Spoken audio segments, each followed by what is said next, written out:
Tennessee WildCast is live on the air with the latest on hunting, fishing, boating, and all things outdoors. Make welcome your host, drummer and outdoor expert novice, Jason Harmon. All right. Hello, everybody, and welcome to this edition of Tennessee WildCast. I'm Jason Harmon, and excited about today's show. I've got Mr. Don King co-hosting with me today. Hey, Jason. Thanks for the invite. Yeah, Don, like we said last week, he's becoming a regular. I'm just going to call him our official co-host for Tennessee WildCast. How's that? Until further notice. Yeah, until further notice. We don't want to replace you too quick. Yeah.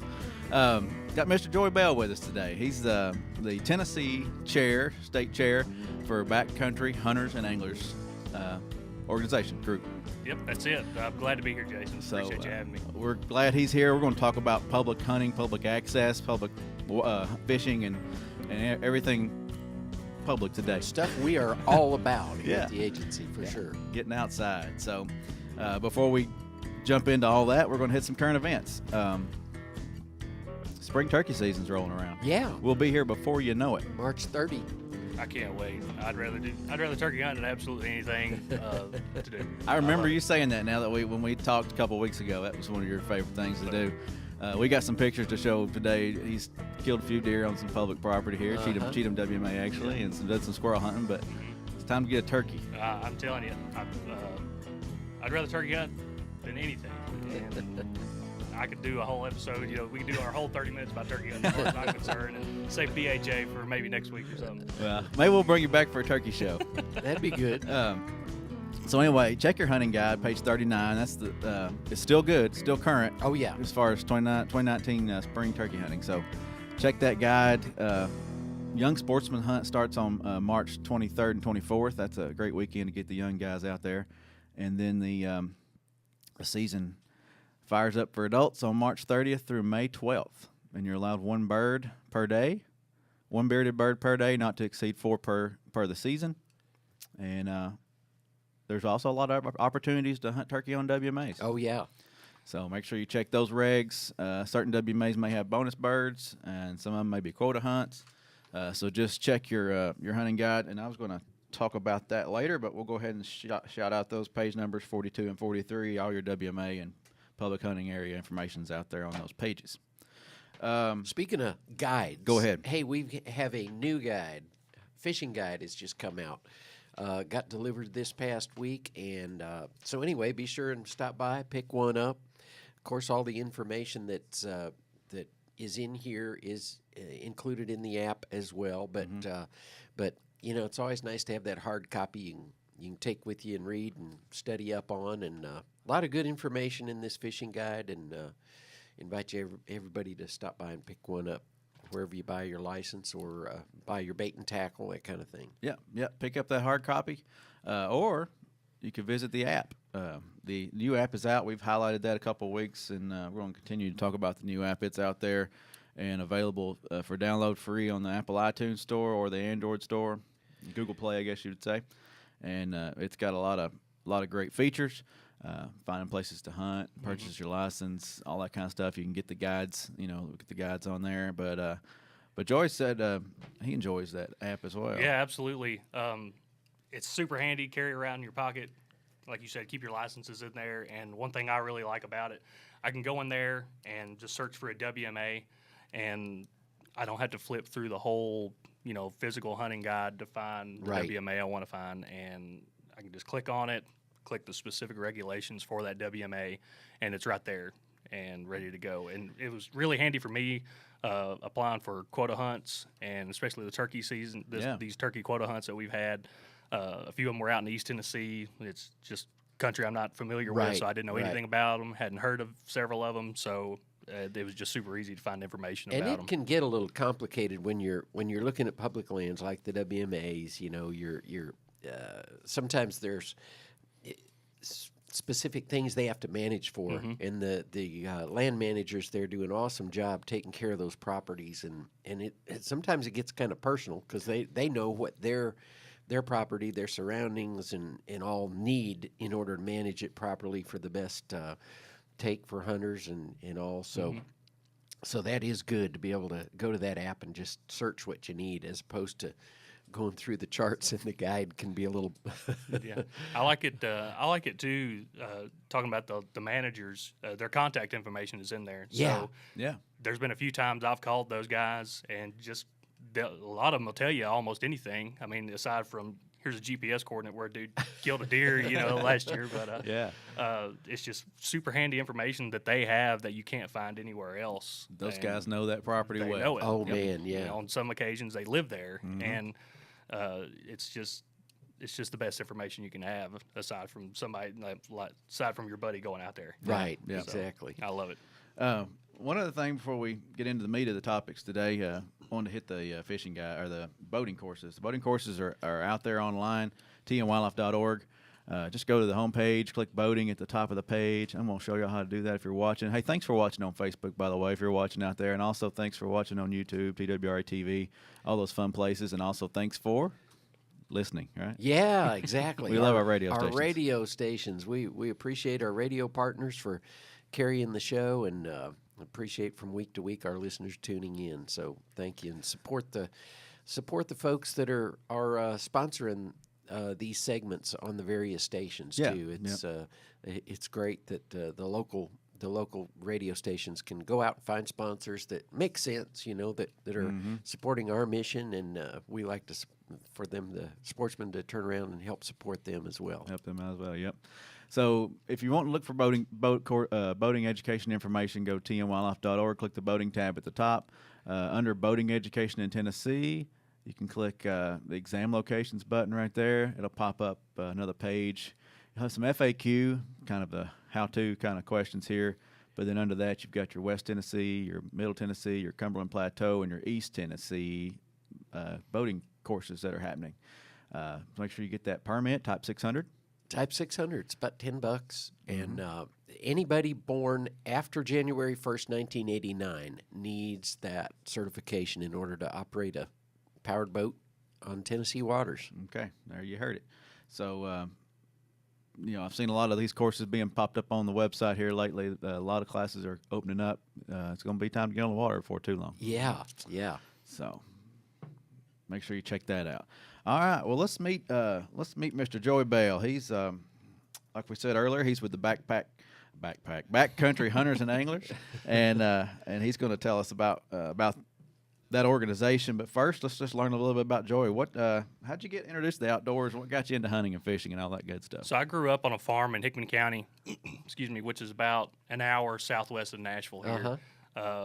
My father was a full-time farmer. My mother worked at a Levi's plant in town, and I got introduced to hunting through my father, like most everybody. And I spent, oddly enough, I'm a part of a public lands advocacy group now, but I did 99.9% of my hunting on private land growing up. And it was I just never had a second thought about public land hunting. But I grew up deer hunting and turkey hunting, squirrel hunting, and everything else. And probably the 0.1% hunting that I did on public ground was on the Duck River, floating for ducks. But that's how I got introduced to the outdoors. Did a lot of fishing and stuff on Duck River as well. And went to college, kind of moved away for 4 or 5 years, and came back, and it kind of just rekindled my passion for the outdoors because I had so much access to familiar ground. Right. And I could go back to my farm and hunt all the time that I wanted to. And it wasn't long after I moved back that I heard about Backcountry Hunters and Anglers through a podcast I was listening to. It was the Meat Eater podcast with Stephen Ranella. And they were just kind of talking about it and talking about what they stood for, and I just kind of clicked. I was like, man, I really enjoy this. I had always been a part of NWTF and most recently the Rocky Mountain Elk Foundation. And the difference between those guys and BHA is NWTF is focused on wild turkeys, Rocky Mountain elk. Yeah. You got Ducks Unlimited. You got all these species-specific conservation organizations that have done fantastic work for decades. Right. BHA is different in that it's not species-specific. It focuses mostly on the entire ecosystem, and that ecosystem being some of the most pristine being found on public lands. So it was about, and I think in the mid-2000s there were some guys gathered around a campfire, which, a lot of great ideas are, kind of conjured up around there. And they just had this idea. There was like, we don't really have an organization focused on hunting and fishing access on public lands. So they started BHA, and well over a decade later, we've got over 30,000 members now, I think, and we're shooting for 50,000. Wow. And so I think we're the fastest growing conservation organization in the country. So we've got, I think, let me see my notes here, 27 U.S. chapters and growing. And then we also have 2 Canadian chapters in Alberta and British Columbia. So it's growing and growing. We have our own Southeast chapter, which encompasses Tennessee, Alabama, Florida, Georgia, Mississippi, Arkansas, and Louisiana.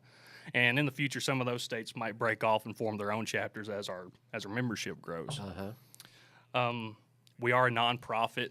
All of our funding comes from grants, events that we put on for fundraising, membership drives, donations from various companies or members, and also sponsorships with companies in the outdoor community. Most of that funding goes toward things like, a big thing in the West is OHV signage, where it's illegal to have OHV vehicles out on a public property. A lot of that funding goes to things like that. Also, education with like Louisiana water access. I'm going to focus now on a couple things in the Southeast. Sure. Most of the issues we have in the Southeast are different from the public issues that they have out West. Out West you have these big, vast areas of public land, which can easily be, maybe either the federal lands can be transferred to the state, and they're at risk of being sold off at that point. Grazing rights and all those kinds of things come into play then, don't they? Yeah, absolutely. There's a lot of land issues out there. Most of our issues in the Southeast focus around water access issues because like I said, we don't have the vast expanses of huge public lands that they do. So we've been dealing a lot with Louisiana access issues, like in the bayous and in the saltwater access. There have been some oil companies that have came in there, bought property, and have basically blocked off passable waterways, and they think that's theirs when it's really not. There's nothing separating their waterway from the Gulf of Mexico. Right. So we've been dealing with issues there. We also put funding towards CWD education, and a couple of our guys in Mississippi are kind of getting the ball rolling there for the Southeast, and I hope to kind of start that in Tennessee as well. We've also got an issue in Mississippi with the Pearl River. They're wanting to dam that river, and it'll affect the ecosystem below and above that dam. And a lot of other different things. We here kind of local. We've got a guy down in Chattanooga working with the National Forest there at Cherokee, and a couple of local TWR agents to do some National Forest cleanups and things like that. So we stay busy, and I think public land issues. It's always going to be. They're always going to be there, and we're the voice to help combat some of those issues. Well, that's good. So y'all are doing events and things here in Middle Tennessee and Tennessee in general, just to raise funds for all that kind of stuff, and I guess it goes to the national efforts, right? Yeah.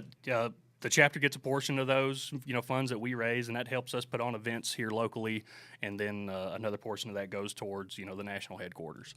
So Okay. yeah. Describe to me what the typical event would be like if I came to one. John. Yeah, so we have a lot of things called the most simple ones are called pint nights, and that's just where we just have a gathering of like-minded individuals, say here in Nashville, and just come and hang out, and we have merchandise to sell, and we just swap hunting and fishing stories and lies and everything else, and a couple of the very generous individuals share a waypoint or two, where they've been and had success, and it's just a general hangout session, and that's more to just gain interest and maybe get another membership or two here or there. That's very simple. We also have what we call storytelling events, which is where we have some quote unquote well-known people in the industry or in our region just come and kind of speak and tell their stories from public land, adventures of past. Damon Bungard is one. He's a rep for Jackson Kayak and Orion Coolers. He lives in Tennessee, so he's been to a couple of events. We also have Kevin Murphy, who has came to a couple of events from Meat Eater. If you've ever watched that show, he's the world's greatest small game hunter, and so he's always he always draws a crowd because he's a super interesting individual. And then we've got a couple other guys, even our own board members for the Southeast. They come and they've been out west and they've had a lot of experience in the backcountry or just in doing anything, and they have a lot of stories to share. So we'll get anybody that has a story at some of those. Neat. So Cool. Yeah. Sounds like a lot of fun. I'll have to try to come out to one of those sometime. yeah. Let's chat a little bit about some public lands around here in Middle Tennessee, some that you've maybe hunted on, some of your success stories, and some of the false things you might hear, overcrowding, quality, and that kind of thing. I mean, talking to you, we can tell you really love to hunt, love to be on these public properties, and have had some success, and we'll show some photos of that. But talk to us about what you've seen on our public lands here in Tennessee and how you've enjoyed them, or some things you've faced. Well, I think, some of the myths are, even I heard these myths and I believed them growing up because, like I said earlier, I spent most of my time on private land. So you didn't have to worry about it too much. I didn't have to worry about it. You had a place to go. I was drove the same by- way. Same way. I drove by public land. I drove by the MTSU WMA in Hickman County to go to my hunting spot. I drove right by it and saw all those trucks sitting there, and I was like, well, see ya. I'm gonna go sit in my deer stand all alone on my 300 acres. I didn't have to worry about it. But when I moved back to Tennessee, when I moved away after college, and I started hunting a little more on public land, I was like, you know what, this isn't bad. I don't know why people are scared to come out here. Yeah, you'll see a couple trucks here and there, but once you get your boots on and you get down in some of these places deep enough, you almost have the place to yourself. Oh yeah. And I may be giving away a few secrets, but if you get in deep enough, like I said, you do have some places to yourself. And I killed my first public land buck on Cheatham WMA this past year, and Is that it? that sure is it. Oh man. It was 8-point, and I had never, really done much public land deer hunting, but I kind of studied some topo maps, and I got some information from the land manager there, and kind of putting a couple things together, studying a lot of satellite imagery maps. I use OnX maps a lot, and so that really helped me out. Mm-hmm. And I just kind of picked out some terrain features, and I didn't really scout this area much. I'd been out there turkey hunting the past spring, and so I didn't have a real good memory of what everything looked like, but I just basically, here's a main road that goes through the property. I can get out at least a mile on whatever side and pick out a couple of terrain points and just try my luck. And so on the second day, I set up in just a little sharp saddle a mile or so off the road on this ridge, and I had deer activity all morning. Oh man. I sat on the ground. I actually took my turkey hunting chair, and I just set it on the ground, and I got there a couple hours before daylight, and I could hear deer running around all over the place. And I was like, man, this is awesome. It was the most fun deer hunt I'd ever been on. And once it got daylight, I kind of had to switch positions because I couldn't see at 3 o'clock in the morning where I was. Yeah. And so I switched positions and got a little closer, or got in the position where I needed to be, get a better shot. And I had a couple bucks running does by me, and I couldn't get them to stop for absolutely anything. I was hollering at them, and they didn't pay me no mind because they had their mind on other things. Other things, yeah. But about 8:30, kind of just heard some just rustling through the leaves, and I kind of just eased over my left shoulder and looked, and this 8-point just feeding on acorns like through the woods, and I put a bullet right through his lungs, and he dropped right there. And that's when the real work began. So It's kind of cool. You packed it out here. being a mile or so away from the truck, I didn't want to carry a game cart or one of those things. I didn't want to have to drag. I wasn't going to drag that thing out for sure. So I had learned through BHA and some members that had been out west about just packing the animal out. I was like, well, that's a lot better than dragging it and killing myself. Oh man, yeah. So I quartered him out and dressed him there in the field. And I had some game bags, and I got a pack from. I'll do a shameless plug for LifeView Outdoors. They give 10% off for BHA members there here in Nashville. So Awesome. I got my pack from there, and I was able to haul him out. And basically, all I had to do when I got him home was just quarter up the meat and put it in the freezer. And I did a lot of the work out in the field. Yeah, that's awesome. And it That's made for a really good story. And he was a fat little deer, but I think he weighed about 800 pounds by the time I got back to the truck. That's funny. That's great. That's great. So yeah, public hunting land, hunting on public lands can be fun. I mean, it's not overcrowded most of the time, and the quality's there. Like I said, Cheatham showing some great deer out there this year. Oak Ridge is doing work to improve their deer out there. President's Island, I was going to mention this later, but President's Island out in West Tennessee, growing some big deer. Yeah, I've always heard President's Island was just a destination for Tennessee deer hunters. Place to be, yeah. So I mean, there's opportunities all across the state to harvest a big deer, and not only deer, but the squirrel hunting and the rabbit hunting and the turkey hunting, and then like Kiker Bottoms. I was going to mention this. Kiker Bottoms has some great quail habitat. They're doing great work out there for quail. Yeah. So there's opportunities all across the state to just to hunt any type of species, and then fishing opportunities as well. A lot of these WMAs, like you said, are landlocked by water and water access, and a lot of the water right there is great for fishing. Yeah. I did a little bit of turkey hunting with the canoe this past spring on down at Yanali WMA, and there was a couple of spots there that were landlocked with private land, and the only access was from the river.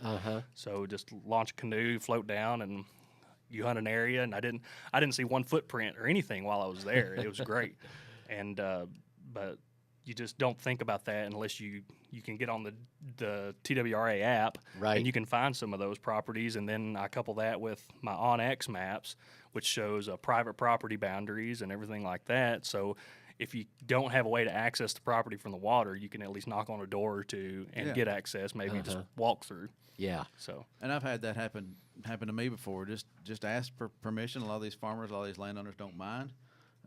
Trying to get to a little fishing spot, and they were fine with it, Something about a face-to-face, too. They can kind of size you up and say, I think I could trust you, You know what I mean? That makes a big difference, I think. One thing I wanted to hit on, too, is we have over 100 WMAs combined, and on page, I think it's page 42 and 43, I mentioned this earlier, but you can go check that out in the hunting guide. All the regulations. The differences between public hunting areas and WMAs is all right there on page 42, and that's where all the listings start. But they range from 53 acres to 625,000 acres. So wow. There's some big pieces of property out there. Like you said, you can get yourself lost out there. Oh, you literally. sure can. So it's good to have those maps. Good to check those maps and mark your GPS coordinates and get you a GPS if you have to, and can be fun. Yeah, absolutely. Hey, I noticed, Jason, you had a note down here to ask Joey about the farm bill and if it comes into play in his endeavors with BHA. Yeah, absolutely. Excuse me. The farm bill is something that affects everybody, especially if you're involved with the outdoors or conservation of any kind. Right. What the farm bill does is it provides funding for public access on private ground. It also provides habitat management on public ground. It funds our CRP programs, which a lot of people in the state might be familiar with. I was trying to I was in the process of getting my farm in the CRP program, so that all comes from the farm bill, and also a forest restoration. So all kinds of habitat restoration and maintenance comes from the farm bill, and that affects everybody. Even if you're a private landowner, if you want to go the CRP route and help out there, or if you're just a public land user and just do all your recreating on public lands. Right. You can thank the farm bill from that. And another program I have here in my notes is another big deal for us is LWCF, the Land and Water Conservation Fund. It takes taxes from the oil industry and it funds conservation projects. And that's zero money out of any taxpayer's pocket, and it's coming straight from the oil industry, and we're putting it to good use. So, and another thing I found out that was pretty cool, almost every county in the United States has a LWCF funded project in it. And I looked back, and even my old Hickman County stomping grounds, it has a LWCF project from back when. But I just thought that was cool. Almost every county in the country has a LWCF project. Yeah. It also it funds some land acquisition projects. Maybe a piece of property that's not public before. It can be bought and turned into public ground that's maybe bordering a larger WMA or a larger, other public piece. And it also provides funding for easements for access to public grounds. So like we were talking about earlier, knocking on a door and getting access to a public piece of property through somebody else's property, an LWCF project could come along and fund access to that public Sure. property through the private property. Sure. And the landowner would get a cut. Like, hey, if you just let us walk through your backyard or something like that to get on here, here's your check. Yeah. So that's something that LWCF comes from. And another couple of programs that some people may not know about, and I was surprised that very few people knew about, was just Pittman Robertson and Dingle Johnson. And that's kind of another few things that BHA they use our funds to educate people. Growing up, I'd never heard of Pittman Robertson. I'd never heard of Dingle Johnson or LWCF or any of these other things. So one of the things we just try to educate people on are the programs that are there to benefit people of the outdoors and all of us. Right. So, the Pittman Robertson and Dingle Johnson, as we know, it's sitting in this room. It takes taxes from firearm and outdoor equipment sales and fishing equipment and marine equipment, and it puts it into a fund and it gets doled out to the states to for habitat conservation projects. The important part of that is that that apportionment is based on how many hunters and anglers we have Right. in our state, and the only way to tell are the folks who buy licenses. So it's so important, even for folks who don't call themselves a hunter or a fisherman. Would if they can buy an 01 license, that just is a huge contribution to these efforts you're talking about. Yeah, absolutely. We'll get the federal dollars coming back in, so it's like you triple your money. That license that costs $34 is a great, we always say, great investment in Tennessee's wildlife future, and Absolutely. helps us acquire a lot of those other funds that are so important. Yep. Well, Joey, it's been fun, and we forgot to show this picture. Let's show this. Oh man, You get out west every now and again. Oh, Real quick. Another thing that BHA opened me up to was hunting out west and how easy it was to go out west. So we might could do another episode on that later, because I got a Miriam's turkey hunt planned in April, and I just got drawn for a cow elk tag yesterday in Wyoming. So All I got a right. couple western hunts planned. But Maybe we could do a remote show in Wyoming. Yeah, absolutely. I think that Come would on. be good. Come on out. Todd, pack it up. Yeah.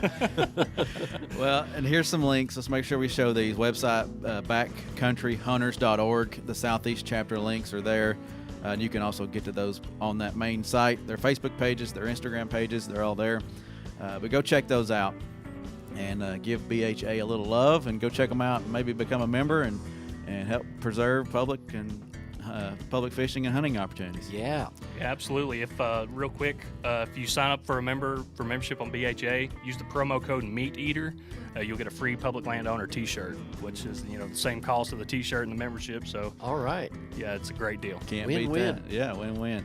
Hey, Joey, thank you. Don, thank you. You bet. Thank And you, we'll see gentlemen. y'all next time on Tennessee WildCast. Thanks for tuning in. Stay connected with TWRA by visiting our website at tnwildlife.org and follow us on Facebook, Twitter, and Instagram.